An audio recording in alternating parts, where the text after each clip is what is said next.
Love isn't just a feeling. It's chemistry, wiring our brains for connection. But what if I told you that trust, love, and even stress are all controlled by a single hormone? What if the secret to stronger relationships, lower anxiety, and deeper emotional resilience was already inside you? Today we're diving into oxytocin, the tiny molecule with a massive impact on your life.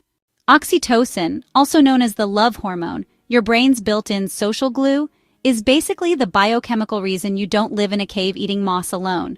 Produced in the hypothalamus and released by the pituitary gland, this little neuropeptide doesn't just make you feel warm and fuzzy, it's the mastermind behind trust, connection, and emotional resilience.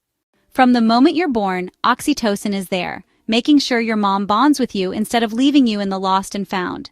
It helps with childbirth, promotes lactation, and lays the groundwork for human attachment. But it doesn't stop there. Oxytocin influences everything from friendships to romantic relationships to that weirdly strong connection you feel with your barista after they remember your order. It's even been shown to make people more trusting. So much so that in one study, participants literally gave more money to strangers after a dose of oxytocin. Big Pharma, if you're listening, please don't turn this into a subscription service.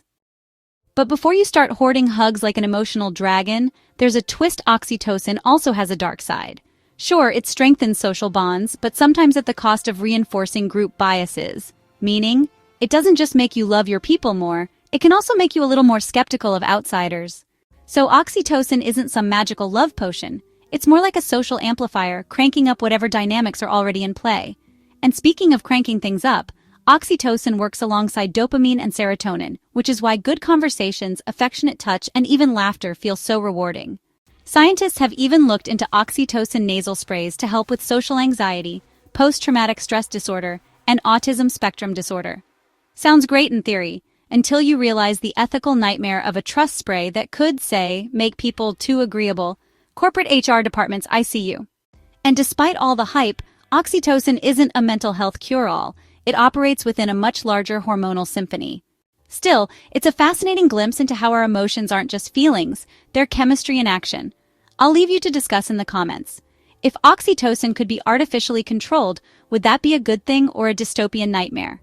You can support us by subscribing if you haven't already. Take care of yourselves, take care of your loved ones, and I'll catch you soon in another video.